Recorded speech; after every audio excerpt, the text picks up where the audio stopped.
ਅਸੀਂ ਇਹਨਾਂ ਨੂੰ ਇਹਦੇ ਵਾਸਤੇ 2 ਲੱਖ ਰੁਪਏ ਦੀ ਗਾਂ ਰੱਖੀ ਹੈ। ਓਏ ਹੋਏ ਹੋਏ ਜਿਹੜੀ ਜਿਹਦਾ ਨੂੰ ਮੱਖਣ ਖਵਾਈਦਾ, ਦੁੱਧ ਪਿਆਈਦਾ ਔਰ ਸਵੇਰ ਮੱਖਣ ਵਾਲੀ ਰੋਟੀ ਇਹਨੂੰ ਖਵਾਈ ਦੀ, ਚੂਰੀ ਕੁੱਟ ਕੇ ਖਵਾਈ ਦੀ ਹੈ। ਕੀ ਬਾਤ ਹੈ। ਅਸੀਂ ਬੜਾ ਬੱਚਿਆਂ ਤਰ੍ਹਾਂ ਇਹਨਾਂ ਨੂੰ ਰੱਖਿਆ, ਬੜਾ ਸ਼ੌਕ ਹੈ ਸਾਨੂੰ।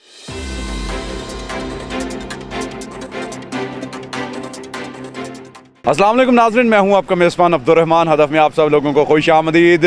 आज हम मौजूद हैं चौधरी शफाकत के डेरे पर और मेरे साथ पाकिस्तान के नामवर पहलवान रियाज उर्फ राजू पहलवान हमारे साथ मौजूद हैं, जिनको मुर्गों का ऐसा दीदनी शौक़ है कि जनाब उसने पूरे पाकिस्तान में तहलका मचा दिया है। इनके पास एक नायाब नस्ल का मुर्गा है जिसके लिए इन्होंने एक गाय रखी हुई है और ये मुर्गा रोज़ाना का आधा किलो उस गाय का दूध पीता है। इसके साथ साथ देसी घी के पेड़े और उसके साथ साथ मक्खन भी खाता है। हम जानेंगे रियाज और राजू पहलवान से कि ये खुद भी पहलवान थे, उससे मुर्गों के शौक में ये कैसे तब्दील हुआ। आइए जानते हैं इनकी कहानी इन्हीं की ज़ुबानी।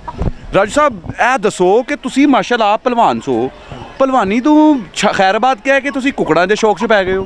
बस सानू शौक पिया, पहले ਅਸੀਂ ਆਪ ਕੁਸ਼ਤੀਆਂ ਕਰਨੇ ਸਾਂ, ਫਿਰ ਉਸ ਤੋਂ ਬਾਅਦ ਜਦੋਂ ਸਾਡਾ ਸ਼ੌਕ ਪੂਰਾ ਹੋਇਆ ਉਸ ਤੋਂ ਬਾਅਦ ਅਸੀਂ ਫਿਰ ਮੁਰਗਿਆਂ ਦਾ ਸ਼ੌਕ ਸਾਨੂੰ ਪੈ ਗਿਆ। ਫਿਰ ਇਹਨਾਂ ਦੀ ਅਸੀਂ ਕੁਸ਼ਤੀਆਂ ਕਰਵਾਉਂਦੇ ਸਾਂ, ਆਪ ਅਸੀਂ ਦੁੱਧ ਪੀਂਦੇ ਸਾਂ, ਮੱਖਣ ਖਾਂਦੇ ਸਾਂ, ਫਿਰ ਇਹਨਾਂ ਨੂੰ ਵੀ ਮੱਖਣ ਖਵਾਉਂਦੇ ਆ, ਦੁੱਧ ਪਿਆਉਂਦੇ ਆ ਇਹਨਾਂ ਨੂੰ ਬਹੁਤ ਮਸਲਾ। ਅੱਛਾ, ਇਹਦੀ ਨਸਲ ਦੇ ਬਾਰੇ ਵਿੱਚ ਸਾਨੂੰ ਦੱਸੋ। ਇਹਦਾ ਮਾਂ ਬਾਪ ਆਇਆ ਸੀ ਥਾਈਲੈਂਡ ਤੋਂ ਮੰਗਵਾਇਆ ਸੀ। ਅੱਛਾ ਹਾਂਜੀ, ਤੇ ਇਹ ਉਹਦੇ ਬੱਚੇ ਹੈਗੇ ਨੇ। ਇਹ ਮਸਲ ਕਿ ਮੁਰਗਾ ਹੈ, ਫਿਰ ਇਹਦੇ ਵਾਸਤੇ ਆ ਮੁਰਗੀ ਮੰਗਵਾਈ ਹੈ। ਪਾਕਿਸਤਾਨ ਦੇ ਵਿੱਚ ਪਾਕਿਸਤਾਨੀ ਮੁਰਗੇ ਏਡੇ ਕਾਰਾਮੰਦ ਨਹੀਂ ਜਿਹੜੇ ਥਾਈਲੈਂਡ ਦੇ ਤਗੜੇ ਨੇ। ਪਾਕਿਸਤਾਨ ਦੇ ਮੁਰਗੇ ਬਹੁਤ ਚੰਗੇ ਨੇ, ਲੇਕਿਨ ਇਹ ਉਹਨਾਂ ਨਾਲ ਅੱਛੇ ਨੇ। ਉਹਨਾਂ ਨਾਲ ਅੱਛਾ ਹੈ। ਅੱਛਾ, ਇਹ ਤੁਸੀਂ ਇੱਕ ਨਵਾਂ ਇੱਕ ਸਾਡੇ ਪੂਰੇ ਪਾਕਿਸਤਾਨ ਵਾਸਤੇ ਇੱਕ ਸੁਣਨ ਦੇ ਆਏ ਜਨਾਬ, ਤੁਸੀਂ ਦੁੱਧ ਪਿਆਉਂਦੇ ਮੁਰਗੇ ਨੂੰ, ਦੇਸੀ ਘਿਓ ਵੱਖਰਾ ਨਹੀਂ ਕੀ ਹੋ ਜਾਏ। ਇਹ ਭਾਈ ਜਾਨ ਅਸੀਂ ਆਪ ਜੋ ਦੁੱਧ ਪੀਂਦੇ ਸਾਂ ਜਾਂ ਮੱਖਣ ਖਾਂਦੇ ਸਾਂ, ਸਾਨੂੰ ਤਾਕਤ ਮਹਿਸੂਸ ਹੁੰਦੀ ਸੀ। ਅੱਛਾ, ਅਸੀਂ ਇਸ ਵਾਸਤੇ ਇਹਨਾਂ ਨੂੰ ਵੀ ਦੁੱਧ ਪਿਆਉਂਦੇ ਆ ਤੇ ਮੱਖਣ ਖਵਾਉਂਦੇ ਆ। ਸਵੇਰ ਨੂੰ ਰੋਟੀ ਸਮਝ ਲਓ ਘਿਓ ਦੇ ਵਿੱਚ ਚੂਰੀ ਕੁੱਟ ਕੇ ਇਹਨਾਂ ਨੂੰ ਖਵਾਈ ਦੀ ਹੈ ਕਿ ਯਾਰ ਇਹ ਤਾਕਤਵਰ ਹੋਣ, ਦੂਸਰੇ ਮੁਰਗਿਆਂ ਨਾਲੋਂ ਇਹ ਤਗੜੇ ਹੋਣ ਤੇ ਉਹਨਾਂ ਨੂੰ ਇਹ ਜਿਹੜਾ ਨਚਿਤ ਕਰਨ। ਅੱਛਾ, ਤੇ ਕੁਸ਼ਤੀ ਵਾਸਤੇ ਤੁਸੀਂ ਇਹਨੂੰ ਤਿਆਰ ਕਰ ਰਹੇ ਹੋ, ਤਿਆਰੀ ਦਾ ਕੋਈ ਅਮਲ ਸਾਨੂੰ ਦੱਸੋ। ਤਿਆਰੀ ਕਿਸ ਤਰ੍ਹਾਂ ਕਰਾਉਂਦੇ ਹੋ? ਵੀ ਡੰਡ ਬੈਠਕਾਂ ਲਵਾਉਂਦੇ ਹੋ? ਹਾਂਜੀ, ਜਿਸ ਤਰ੍ਹਾਂ ਅਸੀਂ ਆਪ ਡੰਡ ਬੈਠਕਾਂ ਪਹਿਲੇ ਲਾਉਂਦੇ ਸਾਂ, ਇਹਨਾਂ ਨੂੰ ਜ਼ਰਾ ਸਵੇਰ ਨੂੰ ਦੌੜ ਲਵਾਈ ਦੀ ਹੈ, ਬੱਚੇ ਨੂੰ ਪਿੱਛੇ ਲਾ ਦਿੱਤਾ। ਅੱਛਾ, ਉਹ ਦੌੜ ਲਵਾਉਂਦੇ ਨੇ, ਫਿਰ ਇਹਨਾਂ ਨੂੰ ਨਸਾ ਕੇ ਫਿਰ ਬੈਠਕਾਂ ਬੂਟਕਾਂ ਵੀ ਮਰਵਾਈ ਦੀਆਂ ਨੇ।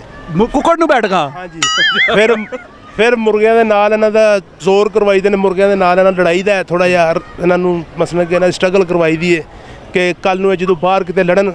ਲੇਕਿਨ ਹੁਣ ਹੁਕੂਮਤ ਨੇ ਪਾਬੰਦੀ ਲਾਤੀ, ਅਸੀਂ ਫਿਲਹਾਲ ਇਹਨਾਂ ਨੂੰ ਲੜਾ ਨਹੀਂ ਰਹੇ। ਅੱਛਾ, ਲੇਕਿਨ ਇਹਨਾਂ ਨੂੰ ਫਿੱਟ ਅਸੀਂ ਰੱਖਨੇ ਆ ਕਿ ਕਿਸੇ ਟਾਈਮ ਵੀ ਕੋਈ ਹੁੰਦਾ ਨਾ ਤੇ ਬੰਦਾ ਇਹਨਾਂ ਦਾ ਸ਼ੌਕ ਕਰਦਾ ਹੈ। ਇਹਨਾਂ ਨੇ ਮਹਿਬੂਬਾ ਫੜੀ ਇਹਦੀ ਕਿ ਇਹਨਾਂ ਦੀ ਕੋਈ ਆਪਣੀ ਹੈ? ਨਹੀਂ, ਇਹਦੀ ਮਹਿਬੂਬਾ ਹੀ।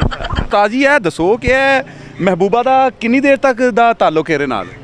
ਇਹ ਭਾਈਜਾਨ ਤਕਰੀਬਨ 6 ਮਹੀਨਿਆਂ ਤੋਂ ਇਹਦੇ ਨਾਲ ਅਸੀਂ 2 ਵਾਰੀ ਝੋਲੀ ਇਹਦੀ ਲੈ ਚੁੱਕੇ ਹਾਂ। ਅੱਛਾ, 2 ਵਾਰੀ ਇਹਦੇ ਬੱਚੇ ਲਏ ਨੇ। ਅੱਛਾ, ਮਾਸ਼ਾਅੱਲਾ ਹੁਣ ਇਹਦੇ ਬੱਚੇ ਜਵਾਨ ਕਰਾਵਾਂਗੇ, ਉਹਦਾ ਸ਼ੌਂਕ ਕਰਾਂਗੇ ਫਿਰ ਇਨਸ਼ਾਅੱਲਾ। ਅੱਧੀ ਕਿੰਨੀ ਮਾਲੀਅਤ ਹੈ? ਇਹ 1.5 ਲੱਖ ਰੁਪਏ ਦਾ ਮੁਰਗਾ ਹੈਗਾ। 1.5 ਲੱਖ ਰੁਪਏ ਦਾ? ਭਲਵਾਨ ਜੀ ਰਾਜੂ ਸਾਹਿਬ, ਕੁੜੀ ਦਾ ਜੇਦ ਆ ਜਾਂਦਾ 1.5 ਲੱਖ ਰੁਪਏ ਦੇ ਵਿੱਚ, ਤੁਸੀਂ ਮੁਰਗੇ ਦੀ ਗੱਲ ਕਰ ਰਹੇ ਹੋ? ਇਹ ਭਾਈ ਜੀ ਬਹੁਤ ਮਹਿੰਗੇ ਨੇ। ਇਹ ਥਾਈਲੈਂਡ ਦੇ ਵਿੱਚੋਂ ਆਉਂਦੇ ਨੇ। 2.5 3 ਲੱਖ ਰੁਪਏ ਦਾ ਵੀ ਮੁਰਗਾ ਹੈਗਾ। 2.5 3 ਲੱਖ ਰੁਪਏ ਦਾ ਮੁਰਗਾ? ਇਹਦਾ ਨਾਂ ਕੀ ਇਹਦਾ? ਇਹਦਾ ਨਾਂ ਬਲੈਕ ਕੋਬਰਾ ਹੈ। ਇਹਦੀ ਕਿੰਨੀ ਕਮਾਲੀਅਤ ਹੋਏਗੀ?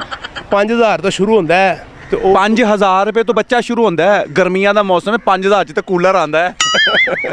ਅਸੀਂ ਇਹਨਾਂ ਨੂੰ ਇਹਦੇ ਵਾਸਤੇ 2 ਲੱਖ ਰੁਪਏ ਦੀ ਗਾਂ ਰੱਖੀ ਹੈ, ਜਿਹੜੀ ਜਿਹਦਾ ਨੂੰ ਮੱਖਣ ਖਵਾਈਦਾ, ਦੁੱਧ ਪਿਆਈਦਾ ਔਰ ਸਵੇਰ ਮੱਖਣ ਵਾਲੀ ਰੋਟੀ ਇਹਨੂੰ ਖਵਾਈ ਦੀ, ਚੂਰੀ ਕੁੱਟ ਕੇ ਖਵਾਈ ਦੀ ਹੈ। क्या बात है। ਅਸੀਂ ਬੜਾ ਬੱਚਿਆਂ ਤਰ੍ਹਾਂ ਇਹਨਾਂ ਨੂੰ ਰੱਖਿਆ, ਬੜਾ ਸ਼ੌਕ ਹੈ। जी तो नाज़रीन, आपने राजू पहलवान और उस्ताद नादर की गुफ्तगू सुनी, महबूब और महबूबा की गुफ्तगू भी आपने सुनी। इस वक्त इसकी मालियत 1.5 लाख रुपया है। आधा किलो दूध, स्पेशल 2 लाख रुपए की गाय रखी है। और सिर्फ सिलसिला यहाँ तक ख़त्म नहीं होता, इसके साथ साथ इनके पास लातादाद जानवर है। इजाज़त दीजिए अपने मेज़बान अब्दुर्रहमान को फिलवत के लिए इतना ही। अल्लाह हाफ़िज़।